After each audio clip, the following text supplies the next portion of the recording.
Programme मध्य मुकाबले में खुश आमदेद। मैं हूं रबिया एहसन और मेरे साथ मौजूद है रऊफ क्लासरा। और आज के प्रोग्राम में जो स्टोरीज हम शामिल करेंगे उसमें सबसे पहले सियासी टकराव से हालात कशीदा, वजीर आला अली अमीन गंडापुर का अफगानिस्तान से बात करना विफाक पर हमला करार, वजीर दिफा ने खबरदार कर दिया, गवर्नर केपी का वजीर आजम से राब्ता, क्या इंतजामी मामलात में विफाक वजीर आला गंडापुर को साइडलाइन करने जा रहे।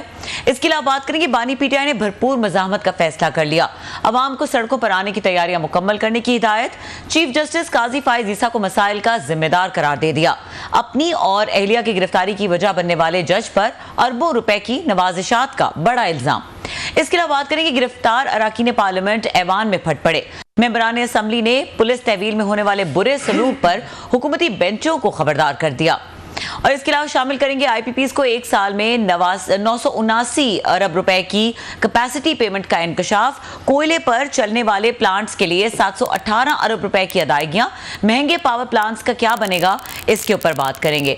और इसके अलावा शामिल करेंगे सदारती उम्मीदवार डोनाल्ड ट्रंप और कैमला हैरिस की पहले सदारती मुबाहिसे में एक दूसरे पर सख्त तनकीद, कैमला हैरिस ने पहला मैदान मार लिया, तज्जियाकारों ने ट्रंप के लिए बुरी रात का लकब दे दिया। सियासी मैदान कौन मारेगा, जानेंगे। वाशिंगटन से सीनियर सहाफी अनवर इकबाल साहब हमारे साथ आज के प्रोग्राम में लाइव मौजूद होंगे। और अभी हमें ज्वाइन किया है सीनियर एंकर पर्सन तज्जियाकार हमारे सबसे ज्यादा फेवरेट मोहम्मद मालिक साहब ने, उनको वेलकम करेंगे। अस्सलाम वालेकुम मालिक साहब। जी अस्सलाम वालेकुम मालिक साहब, बहुत शुक्रिया आपने टाइम निकाला। आप मुश्किल से टाइम निकालते हैं लेकिन निकाल लेते हैं। बहरहाल मालिक साहब स्टार्ट करेंगे। डरते हैं क्लास साहब से, हम डरते हैं। चलो शुक्र है किसी से आप डरते हैं, शुक्र है, मेहरबानी। भाई साहब हम बहुत एंजॉय करते हैं आपका एनालिसिस, क्लास सब भी बहुत एंजॉय करते हैं, तो हम चाहते हैं कि आप ज़्यादा टाइम निकाल लिया करें हमारे लिए। अच्छा, स्टार्ट करेंगे। ये जो जलसे के बाद सिचुएशन डेवलप हुई, ये जिस तरह से हमने देखा जो जलसे के दौरान हुआ, फिर जिस तरीके से जलसा एक ड्रामेटिक तरीके से उसमें सिचुएशन ख़राब हुई अचानक, और फिर उसके बाद हमने ये देखा कि एक उसके आफ्टर शॉक्स आने शुरू हो गए, गिरफ्तारियां हुई, पार्लियामेंट में जाकर गिरफ्तारियां हुई, फिर अली अमीन गंडापुर साहब गायब हो गए, फिर वो सामने आ गए, उन्होंने कुछ बातें की, अब वो बातें ज़ेर बहस हैं। ये पूरी सिचुएशन जिस तरह से डेवलप हुई 8 सितंबर के बाद, इसको कैसे देख रहे हैं? देखिए, नजर ये आ रहा है कि कॉन्फ्लिक्ट को हवा दी जा रही है और रोज एक नया लेवल आया जा रहा है। उस दिन जो आपका जलसा हुआ उससे आपने देखा जो जुबान इस्तेमाल की, वो जिसको अंग्रेजी में कहते हैं ना बेट करना, नजर आ रहा था कि गंडापुर साहब बेट कर रहे हैं गवर्नमेंट को, रियासती इदारों को, कि इनका रिएक्शन आए। और फिर हमने रिएक्शन देखा। ये और बात है कि गवर्नमेंट ने जो रिएक्शन किया काफी बेवकूफाना था और खुद वो अपनी सफाइयां देते पे फंस के, लेकिन रिएक्शन तो आया। अब आज उन्होंने बात कर दी है अफगानिस्तान की टॉक्स की। देखें, बड़ा बार बार एक मुआवजा बांग्लादेश से किया जाता है पाकिस्तान का, और गंडापुर साहब और दूसरे बार बार ये सुनाते हैं कि बांग्लादेश बन जाएगा, यहाँ भी हालात हो सकते हैं। लेकिन मैं देखा था 6 पास जो मुजीबुर रहमान में थे, जिन्होंने उस वक्त ईस्ट पाकिस्तान के लिए बहुत से राइट्स मांगे थे, उसमें भी उन्होंने कहा कि जो डिफेंस है और फॉरेन अफेयर्स है ये मरकज के पास रहेगा और बाकी चीजें आप जो हैं फेडरेटिंग यूनिट को दे दें। इवन मुजीबुर रहमान ऑल्सो उन्होंने ये बात नहीं की कि जी हम इसको आगे चलाएंगे और हम फॉरेन अफेयर्स डील करेंगे। आई थिंक ये जान के चीज को बढ़ाने वाली बात हो रही है, बढ़ावा दिया जा रहा है, नीडलेसली कॉन्फ्लिक्ट बढ़ाया जा रहा है। अच्छा, जिस तरीके से ये बात आप कह रहे हैं कि बढ़ाई जा रही है, बात आगे से आगे चलती जा रही है, तो लग क्या रहा है मालिक साहब की ज्यादा मुश्किलात खड़ी होने वाली है बानी पीटीआई के लिए और अली अमीन गंडापुर के लिए, और after the statements that he is giving?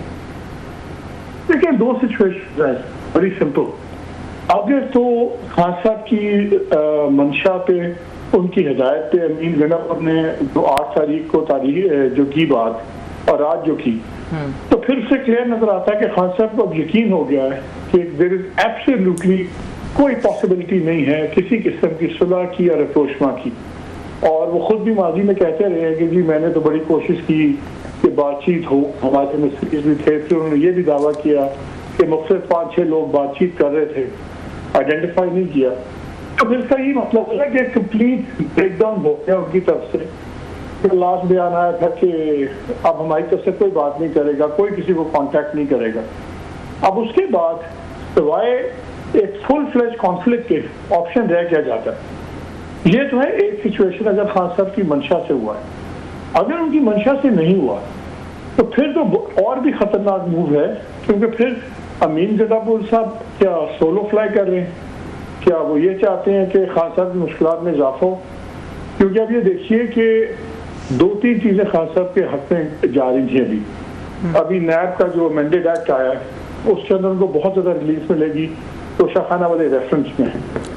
फिर बार बार वो ये कहते थे और पार्टी कहती थी कि जस्टिस फायजी साहब आए हैं और बिल्कुल अक्टूबर में जब चेंज आएगी तो सुप्रीम कोर्ट 4 हल्के खोल देगी तो अब पूरा ये निज़ाम गिर जाएगा। तो अगर आपको रिलीफ नजर आ रही हो और आपको ये भी नजर आ रहा हो कि टॉप कोर्ट आपके ख्याल में आपके मुवाफिक हो रही है, तो फिर तो इंसान उन चीज़ों को थोड़ा इंतजार करता है। सो आई थिंक कि मुझे ये बहुत ज़्यादा गुस्सा और डिसअपॉइंटमेंट नजर आ रही है खान साहब को, जब मुझे लगता है कि बिल्कुल यकीन हो गया है कि नो मैटर व्हाट हैपन्स उनसे एस्टैब्लिशमेंट ने ना बात करनी है, ना अभी नेगोशिएट करना है, ना कोई सेटलमेंट करनी है। तो फिर उनके पास ऑप्शन सिवाय फुल फ्लेज कॉन्फ्लिक्ट के मुझे तो और भी नजर नहीं आता। जी मालिक साहब बहुत शुक्रिया सर, आपने ज्वाइन किया। ये सर आप भी फॉलो करते हैं, हम भी रीड करते रहते हैं सिचुएशन को। ये अचानक एस्केलेशन हुई है, पहले भी चल रही थी, खान साहब जब कैद में गए थे गिरफ्तारियां हुई थी, तो लेकिन ये जो इसने ये डेंजरस लेवल्स पे इसने टच किया है, जो बातें यहाँ तक पहुँच गई हैं, जो अफगानिस्तान से हम बात करेंगे। अब लगता नहीं है कि जनरल फैज़ की गिरफ्तारी के बाद ये प्रोसेस तेज़ हुआ है सर? अचानक फायर वर्क, अचानक गुस्सा, स्टेटमेंट, दोनों साइड से एक्शन वर्सेस रिएक्शन होना शुरू हो गया। न्यूटन का थर्ड लॉ जो है कि every action as a reaction. को लगता है आपको जनरल फैज़ की गिरफ्तारी से वहाँ पे कोई ऐसी चीज़ें आई हैं, लोगों ने कहना शुरू कर दिया, स्टोरीज आना शुरू हो गई, ISPR ने भी कह दिया जनाब कि वहाँ पे कि हम ये फौजी ट्रायल की तरफ उन्होंने इशारा दिया। आप इसको समझते हैं कि जनरल फैज़ गिरफ्तारी वाज अ टर्निंग पॉइंट जिसके बाद ये सिचुएशन ऐसे ये ख़राब हुई है सर? डॉक्टर साहब, मैं इसको जनरल फैज़ की गिरफ्तारी को कॉन्सिक्वेंस समझता हूँ। मैं उसकी वजह से बाकी चीज़ों को कॉन्सिक्वेंस नहीं समझता। बहुत सी चीज़ें बहुत अच्छी चल रही थी, बहुत सी चीज़ें इसको अंग्रेजी में कहते हैं दैट रीच्ड अहेड, पहुँच गई हुई थी। मेरा ख्याल है जनरल फैज़ की गिरफ्तारी ही उसी वक्त की गई है जब ये फैसला हो गया एट द हाईएस्ट लेवल कि अब पीछे नहीं हटना और चीज़ों को जहाँ लॉजिकल कंक्लूजन पे लेके जाना है। तो जनरल फैज़ की गिरफ्तारी मेरा ख्याल है कोई अनफोर्सीन या अनप्लान या अचानक नहीं थी और उसके कॉन्सिक्वेंसेस भी सामने हैं।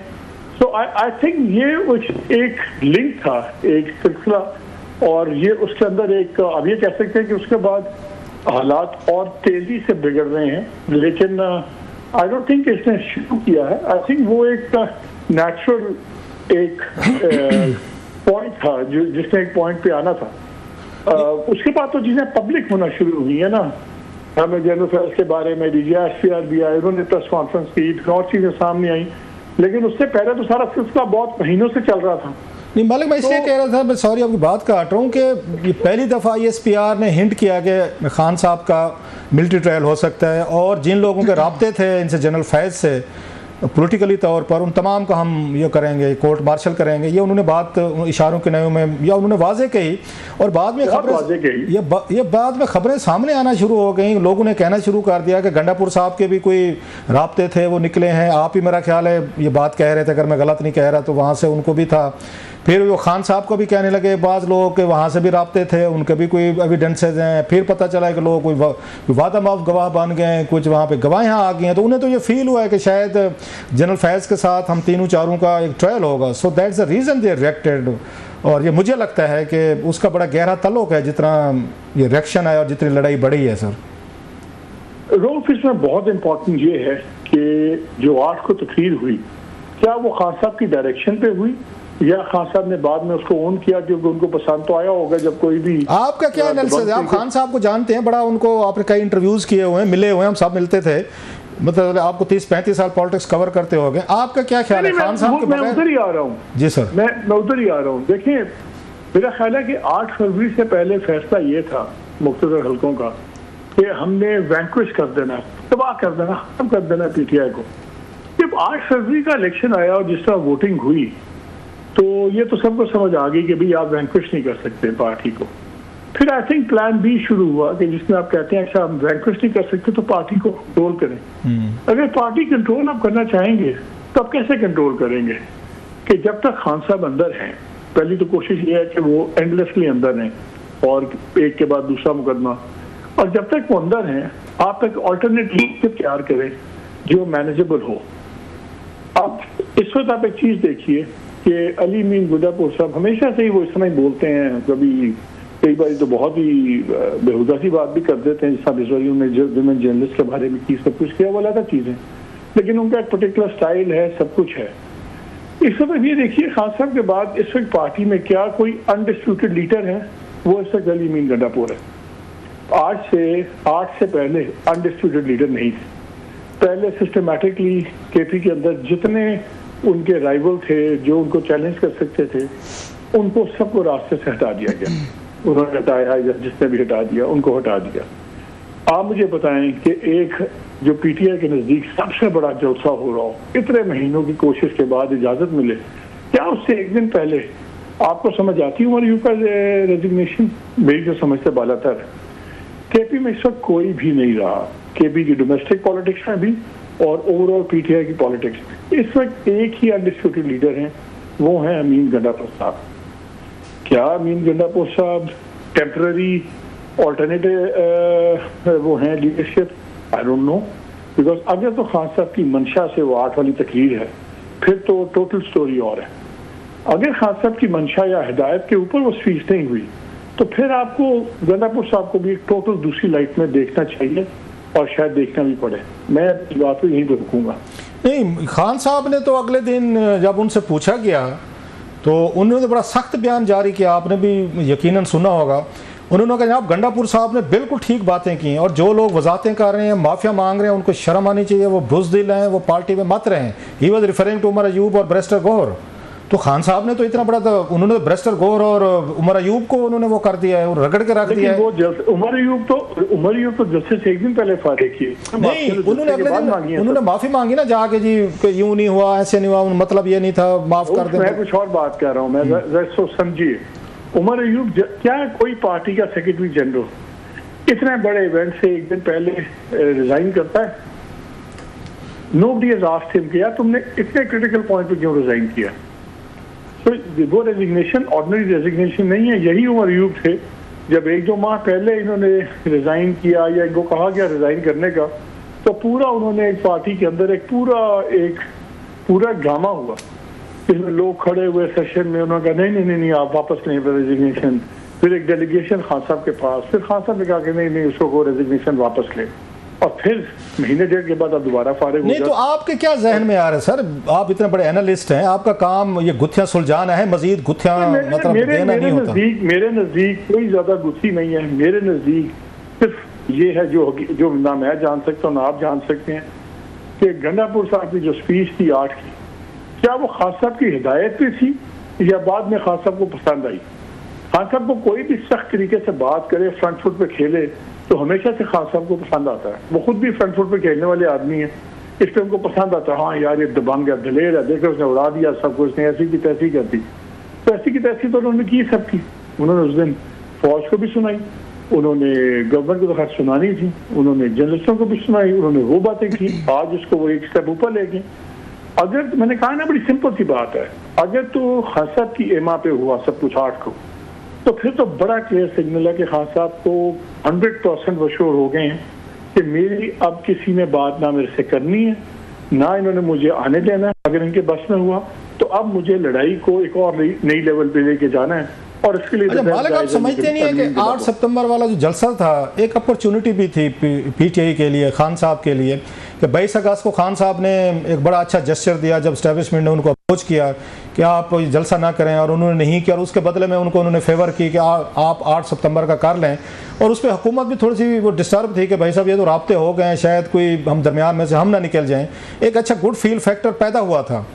अब तो आपके ख्याल में 8 सितंबर को अगर थोड़ी सी एक चालाकी करके ट्विस्ट करके ज़रा थोड़ा सा बैलेंस अप्रोच रखी जाती है, हुकूमत को भी एक खौफ होता है कि इनके दरमियान कोई राब्ते हुए हैं और ये थोड़े से सॉफ्ट हुए हैं, एक आईनी कानूनी बात कर रहे हैं, थ्रेट गाली गलोच नहीं कर रहे, तो आपको लगता नहीं है कि result might have been different, specially जब हुकूमत कह रही थी जलसा शायद ना हो, लेकिन फिर भी एस्टेब्लिशमेंट ने कहा नहीं भाई हमारा वादा, हम खान साहब से वादा पूरा करेंगे, तो they could have used it for एक मतलब है थोड़ी सॉफ्ट, को राब्ते मज़ीद पक्के हो सकते थे, को रास्ता निकल सकता था, वो इसको यूज़ भी कर सकते थे इस अपॉर्चुनिटी को कि थोड़ा सा को हल्का हाथ रखा जाए, बट दे प्रेफर्ड कि नहीं अब शायद मज़ीद जलसों की ज़्यादा ना मिले उनको, या जो गिरफ्तारियाँ हुई, मुकदमे हुए, पर्चे हुए, जो मतलब आफ्टर वर्ड्स हुआ, तो एक मौका दे, ये मेरा ख्याल है, ये भी रॉन्ग मेरी असेसमेंट सर। मौका ये कोई पहला मौका ज़ाया नहीं हुआ, खान साहब ने पहले भी कई जगह बहुत से वाक़े निकले, लेकिन मुझे एक बात बताएं, चलो मैं आपसे एक सवाल करता हूँ, I am trying to understand ये हो क्या रहा है। मसलन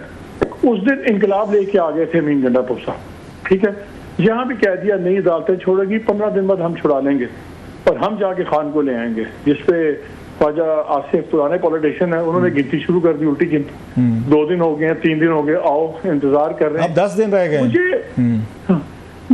मुझे सिर्फ समझ ये नहीं आ रही कि जो कॉन्फ्लिक्ट इस स्टेज पे ले जाया गया है, क्या पीटीआई के पास वो स्ट्रीट मसल है कि वो उसको सड़कों पे कर सकते हैं, और अगर इतने स्ट्रांग हैं अमीन गंडापुर साहब, तो मेरे 2 सवाल हैं जो I am trying to understand. 6 घंटे जब ये खामोशी हुई, गायब हुई, तो हम लोग भी 10 जगह फोन कर रहे थे, आप भी कर रहे होंगे, कोई कह रहा था अरेस्ट हो गए हैं, कोई कह रहा था जी उठा के ले गया, कोई कह रहा था जी पता नहीं जी आदमी GHQ में बैठे हुए हैं, और वो बाद में तो खुद उनके जराए कहते हैं कि जी वो रेलेवेंट लोगों के साथ मीटिंग कर रहे थे, चलें हो रही होगी, उनके साथ ही हो रही होगी, फिर अगले दिन वो आते हैं और उसका कोई जिक्र नहीं होता। एक रेजोल्यूशन पास करती है सरहद असेंबली, KP की असेंबली, जिसके अंदर तमाम बातें वो हैं जो पहले ही आइन में थी कि फौज का कोई बंदा अगर इन्वॉल्व होगा सियासत में उस पर कार्रवाई होनी चाहिए, तो आइन में पहले ही है, मुशर्रफ से मुकदमा भी दर्ज हो चुका है, और हम फौज के खिलाफ नहीं है, कुछ जर्नैलों के हैं। बात यह है कि अगर आप इतना इंकलाब ला रहे हैं तो फिर आप उन जर्नैलों का नाम लें, फिर टेक देम ऑन ना, ताकि मैं और आप भी खड़े हों इनके साथ कि हाँ यार इन्होंने इतना हौसला किया, आइडेंटिफाई किया ना, आपने वो किया। अगर इतना आप इंकलाब लाने की पोजीशन में, बाकी मुल्क तो बाद में छोड़े, आपने ऑफिशियली अनऑफिशियली लड़ाई भी हुई कि मुझे ये चीफ सेक्रेटरी और ये IG नहीं चाहिए, यार आप तो अभी तक अपने सूबे का चीफ सेक्रेटरी और IG नहीं बदलवा सके, जो एडमिनिस्ट्रेटिव पोस्ट है, आप फिर इतनी बड़ी बड़ी बातें कर रहे हैं, ये चीजें बैठती नहीं है। अरे मालिक, लेकिन एक और देखें जो उन्होंने एक और चीज़ उन्होंने की है, अब आज उनकी ये पेशावर में कौंसल जनरल जो हैं अफगानिस्तान के, उनसे मुलाकात भी की है, और वो आपको पता है कि यहाँ पर साथ में ये भी कह रहे हैं कि जनाब हम अफगानिस्तान से खुद रब्ता करेंगे, तो उसके बाद फेडरेशन कितनी बात जाती है सर? 2 चीजें हैं ना, आपने खुद शुरू में एक बात की सर, बड़ी बातें सुन रहे हैं कि शायद इनके रवाबित हैं, ये उस केस में 2 ही चीजें हैं ना, एक तो यह है कि अली अमीन गंडापुर साहब को ये नजर आ रहा है कि आने वाले दिनों में मुझे इन्वॉल्व किया जाएगा उस केस में, हो सकता है मैं वजारत आला से हाथ धो दूं, तो मैं इतना बड़ा एक स्ट्रक्चर बनाऊं कि इन तमाम बातों की वजह से मुझे हटाया गया, ठीक है। यही आप मुझे तो एक दलील समझ आती है कि उन्होंने कहा कि ठीक है, ऐसी झटके में खान साहब भी खुश हो जाएं कि मेरा एक ठुक के लॉयलिस्ट आदमी है, और मैं अगर कल को हटाया जाऊं किसी भी तरीके से, चाहे इन हाउस या वॉटेवर, तो फिर मैं एक मार्टर बनूं, मैं एक शहीद बनूं कि देखें मैंने एस्टैब्लिशमेंट को चैलेंज किया, मैंने तमाम को चैलेंज किया, मेरी छुट्टी कर दी गई, तो उनका कद बाकी तमाम पार्टी लीडर्स से ऊपर हो, और इस वक्त उनका कद है बड़ा, इस वक्त वो अपनी पार्टी की सबसे टारिंग पर्सनैलिटी है खान साहब के बाद। लेकिन आपको भी PTI का पता है, आपको भी खान साहब का पता है, कल जब खान साहब बाहर आएंगे तो सारे एक ही साफ में खड़े होंगे, महमूद यार, डजंट मैटर किसने कितनी कुर्बानी दी है, कौन नहीं है, वो उस वक्त जो खान साहब का मूड होगा, जो उस वक्त खान साहब अपनी स्ट्रैटेजी बनाएंगे, उसमें फैसले होंगे। तो इसमें बहुत से क्वेश्चंस हैं, जो बहुत से बयानात और एक्शंस ऐसे हैं गंडापुर साहब पे सवालिया निशान उठते हैं। अच्छा मालिक, एक और आप थोड़ा सा फाइंड द आंसर्स। पार्लियामेंट की तरफ आते हैं सर, जिस तरीके से हमें शहबाज शरीफ साहब गायब हो गए हैं, कहीं पे नज़र नहीं आ रहे, चौथा पांचवा दिन है, मुल्क में डांग सोटा लड़ाई झगड़े, पार्लियामेंट में जलसे जुलूस गिरफ्तारियां इतनी बड़ी तादाद में, पहली दफ़ा मेरा ख्याल है आप भी इसको कवर कर रहे हैं 85 से, मैं भी 2002 से कवर कर रहा हूँ पार्लियामेंट को। इस तरह के हमने कभी नहीं देखे, पुलिस घुस गई हो, MNS गिरफ्तार कर लिए गए हों, पार्लियामेंट के अंदर से 8-10 लोगों का जिस्मानी रिमांड हो गया हो, और वो इतने दिनों का। तो सर ना ये वज़ीर दाखिला नज़र आ रहे हैं, ना आपके वज़ीर आज़म नज़र आ रहे हैं, और फिर जो वहाँ पे उनको दोबारा वो उन्होंने प्रोटेक्शन आर्डर जारी किए हैं, इनकी जो स्ट्रैटेजी थी वो तो इनके गले पड़ गई हुकूमत की। PTI जो डिफेंसिव पे गई थी, भाग रहे थे, गिरफ्तारियों से डर भर के इधर उधर हो गए थे, और एक डिमोरलाइजेशन एक नज़र आती थी PTI के वर्कर में कि यार ये लोग तो डर के मारे भाग गए, तो लड़ेंगे क्या, तो हम कहाँ लड़ें।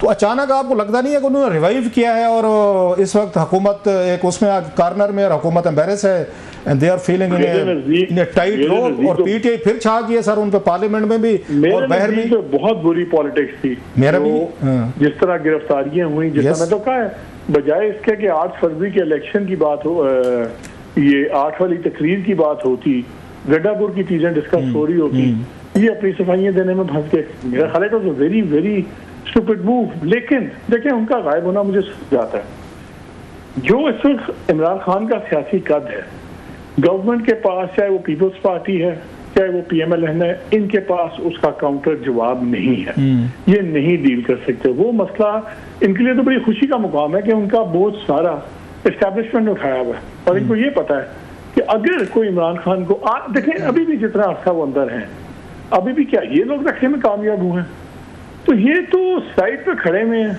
ये इन्होंने तो वो पहलवान को देख रहे हैं, 2 पहलवानों की लड़ाई हो रही है, और इनका तमाम फ्यूचर सब कुछ दांव पे लगा हुआ है एक पहलवान। अच्छा मालिक, लास्ट क्वेश्चन सर, गवर्नर राज की बातें हो रही है, मास PTI को डराने के लिए की जा रही हैं, गंडापुर साहब को, to make him fall in line, to appease them, थोड़ा सा डरा के रखना है कि भाई साहब हम आपकी हुकूमत ख़त्म कर देंगे, जो वहाँ से सपोर्ट आ रही है, जो कुछ भी हो रहा है, या वाकई आपको लगता है कि गवर्नर राज लग सकता है? हालांकि मेरे ख्याल ऐनी तौर पे इतनी मुश्किलात हैं उसमें, गवर्नर राज लगाना इतना आसान नहीं रहा, बल्कि जरदारी साहब ने भी लगाया था वहाँ पे, शहबाज शरीफ साहब की हुकूमत तोड़ी थी, शायद 2011 था, तो भी वो कुछ अरसे बाद बहाल हो गया था कोर्ट से, कचहरी से।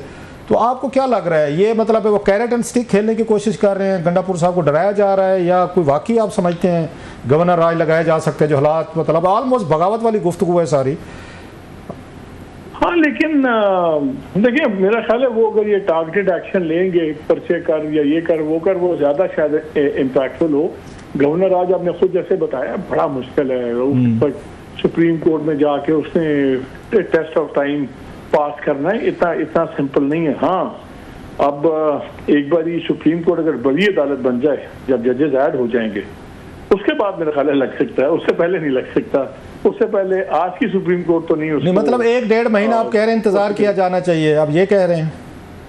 मेरा ख्याल है कि मतलब 25 अक्टूबर के बाद सुप्रीम कोर्ट की हैयत बदले बगैर सूबे की पावर सेक्शन की हैयत नहीं बदली। अच्छा, आपने हैयत की बात की तो आपको काजी साहब बदलते हुए लग रहे हैं? जो प्रेस रिलीज आई थी तो काजी साहब ने थोड़ी वजाहत दिया कि भाई साहब अगर मैंने ये भी नहीं कहा था, मैंने वो भी नहीं कहा था, जिसके बाद तनकीद आना शुरू होगी। और बहुत सारे वो काजी साहब अभी तक बीच में हैं गेम में, मतलब गेम जो है उससे उन्होंने अपने आप को बाहर नहीं किया, बड़ा क्लियर। हम तो पहले ही कहते थे। तो ये सारी शराब की भी पूरी कोशिश है, ये सारी शराब की खबरें अभी भी पूरी कोशिश है टू कॉन्स्टिट्यूशनल अमेंडमेंट्स। इनका सिर्फ इशू नेशनल असेंबली का नहीं है, वहाँ पे दे आर क्वाइट ओके, इन्होंने चीजें बहुत हद तक नंबर्स पूरे कर लिए। मालिक एक बात बताएं, प्रॉब्लम आ रहा है सेनेट का, सेनेट में कुछ 4 सीट्स का इशू आ रहा है। मैं सेनेट पे आ रहा हूँ सर, मैं हालांकि मैं अपने तय वो कर चुका था सर। सेनेट में जब यूसुफ गिलानी साहब और सादिक सजनानी साहब का मुकाबला हो रहा था, आपको याद होगा, जब हासिल बसंजो साहब का भी आपको याद होगा, हासिल बंजो साहब मेरा ख्याल है वो भी लड़ रहे थे पहली दफ़ा सजनानी साहब के खिलाफ। वो याद है 64 खड़े हुए थे, वोट कितने निकले थे सर बाद में, जो मतलब हासिल बंजो साहब के हक में? गिलानी साहब के साथ भी यही कुछ हुआ था, जनरल फैज बैठे थे उस वक्त sir, if you remember sir. तो सेनेट में तो ये चीज़ें होती रही हैं। बहुत नहीं, इतना आसान नहीं था इस बारी सेनेटिंग के लिए, बहुत पानी गुजर गया हुआ पुलों के नीचे, जो हालात हो गए हुए हैं उसमें और अब में बहुत फर्क पड़ गया हुआ। इसलिए वो जो 4-5 सीट्स का फर्क आ रहा है, अगर देखिए अगर मौलाना साहब भी इनको सपोर्ट करते हैं लार्जर नेशनल इंटरेस्ट में, और 1973 के आइन की रोशनी में, ये भी ज़हन में रखें, वो ये भी कहते होते हैं, तो इनकी बनती है 59 सीट, इनको 64 चाहिए। तो ये आखिरी नंबर, अभी ये चीजें ऐड अप कर रहे हैं ANP के साथ और बाकियों के साथ, और वहां पे मसला इनको प्रॉब्लम आ रही है। नेशनल असेंबली, आप इनसे ऑफ द रिकॉर्ड बात करते हैं तो वहाँ ही कंफर्टेबल है, वो कहते हैं हमारे पास नेशनल असेंबली के नंबर्स हैं।